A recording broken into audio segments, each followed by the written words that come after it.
তবে মাননীয় স্বরাষ্ট্র উপদেষ্টা মহোদয়, ডিসি বা এসপি, আপনার ওসি বা অন্যান্য স্তরে পুলিশের যে লোকদেরকে লটারি করে আপনার বিভিন্ন জায়গায় ট্রান্সফার করবেন, এটা অত্যন্ত একটা শিশুসুলভ কথা।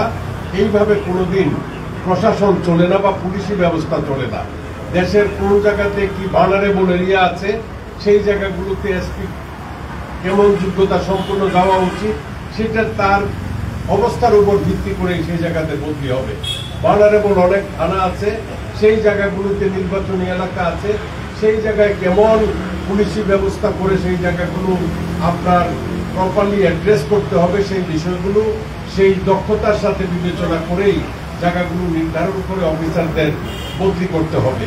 আরেকটা জিনিস আপনারা অবগত আছেন আমাদের চেয়েও বেশি, যে আমাদের দেশে যে অস্ত্র লুণ্ঠন হয়েছিল, এই লুণ্ঠনকৃত অস্ত্র সম্পূর্ণভাবে এখন পর্যন্ত আমরা এগুলো উদ্ধার করতে পারি নাই। তবে সরকারের আরো কঠোর ব্যবস্থা গ্রহণ করা উচিত, যেইভাবে এই অস্ত্রগুলো উদ্ধার করা যায়। কারণ মানুষের জীবনযাত্রা কোনো স্বাভাবিক অবস্থা থাকবে না যদি অস্ত্রধারীদের হাতে অস্ত্র থাকে। এই বিষয়গুলো মূলত আমাদের মধ্যে আলোচনা হয়েছে। তবে কোন দলকে নিষিদ্ধ করা উচিত, কোন দলকে করা উচিত না, এগুলো আজকের কোনো আলোচ্য সূচি ছিল না, সুতরাং এই ব্যাপারে আমরা আলোকপাতও করি নাই। তো আমি আশা করব আমরা যারা নির্বাচনের পক্ষে, আমরা নির্বাচনের একটা পক্ষ শক্তি হিসাবে অবাধ, সুষ্ঠু, নিরপেক্ষ নির্বাচন যাতে প্রধান উপদেষ্টা মহোদয় একটা দৃষ্টান্তমূলক নির্বাচন করবেন বলে তিনি জাতিকে আশ্বস্ত করেছেন। নির্বাচনটি যদি সুষ্ঠু হয় এবং নির্বাচনের মাধ্যমে নির্বাচিত প্রতিনিধিরাই দেশ শাসন করবেন এবং যুগে যুগে কালে কালে সেটাই প্রমাণিত হয়েছে যে একটা নির্বাচিত সরকারই হচ্ছে মানুষের ভোটে নির্বাচিত জনগণের ইচ্ছা আকাঙ্ক্ষার প্রতিফলন ঘটাতে পারে।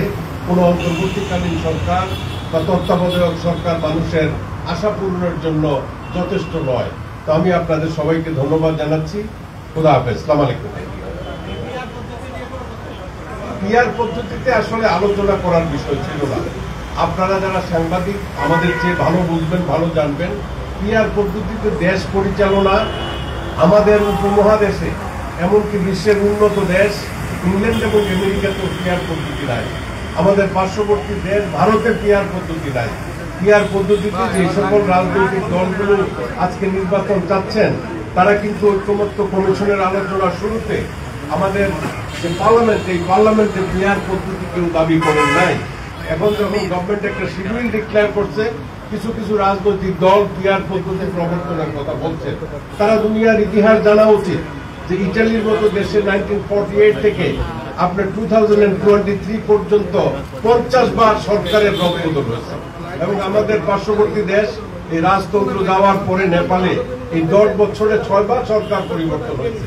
এটা কোনো সাকসেসফুল পদ্ধতি নয়, এটা সাকসেসফুল পদ্ধতি নয়। সেই কারণে আমরা যারা দীর্ঘদিন রাজনীতির সাথে সম্পৃক্ত, আমরা মনে করি যে আমাদের দেশে আসন ভিত্তিক নির্বাচন, নেতা নির্বাচন করবে, এলাকার নির্বাচিত হবেন ওই এলাকার যারা ভোটার আছে তাদের ইচ্ছার উপরে, একটা দলের মার্কার উপরে ভোট দিবেন আর নেতারা সংসদ সদস্য পাঠাবেন। এই পদ্ধতি কিন্তু আমাদের দেশের শতভাগ লোক বিশ্বাস করে না। এই পিআর পদ্ধতি আমাদের কাছে পরিচিত না। এবং তিনি মাওলানা সাহেব আমার আগে যে কথা বললেন, ওনার নামটা আমি ভুলে গেছি, উনি যেখানে যান পিআর পদ্ধতির কথাই বলেন। তো সেই পদ্ধতি বলতে উনি কি বুঝাইতে চাইছেন সেটা উনি বলতে পারেন। তবে আমরা পিআর পদ্ধতির পক্ষে না, আসন ভিত্তিক নির্বাচনের পক্ষে। এবং বাংলাদেশের যারা মানুষের কাছে পৌঁছার মতো আপনার দক্ষতা, অভিজ্ঞতা আছে, তারা কেউ কোনোদিন পিআর পদ্ধতি চাইবে না।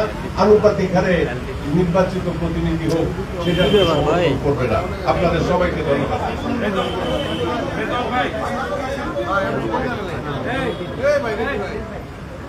কমন প্রস্তাব ছিল এই নির্বাচন অনুষ্ঠানের লক্ষ্যে আমরা এই দেশের সকল রাজনৈতিক দল এই নির্বাচনটাকে সুষ্ঠুভাবে করার জন্য সবাই মিলে আমরা একটা প্রধান উপদেষ্টার নেতৃত্বে সমস্ত রাজনৈতিক দল দিয়ে আপনার উপজেলা, জেলা এবং কেন্দ্রীয় পর্যায়ে আপনার সমস্ত কিছু আপনার পর্যালোচনা করে সুনির্দিষ্ট কিছু প্রস্তাব দিয়ে আমরা নির্বাচনটাকে কিভাবে সুষ্ঠু করব এটার জন্য কমিটি গঠন করা। এই প্রস্তাবের সাথে আমরা মোটামুটি ভাবে সবাই ঐক্যমত পোষণ করেছি। ফেব্রুয়ারিতে নির্বাচনের জন্য কি বলেছেন উনি? জি বলেন। ফেব্রুয়ারির 15 তারিখের আগে নির্বাচন নিয়ে সুস্পষ্ট কিছু বলেছেন কিনা? 15 তারিখের আগে, ফেব্রুয়ারির 15 তারিখের আগে নির্বাচনের ব্যাপারে সুস্পষ্ট কিছু বলেছেন কিনা? সুস্পষ্ট, এটা তো ইলেকশন শিডিউল যেটা ডিক্লারেশন হবে নির্বাচন কমিশন দেবে, এর বাইরে উনি তেমন কিছু আমাদেরকে বলেন।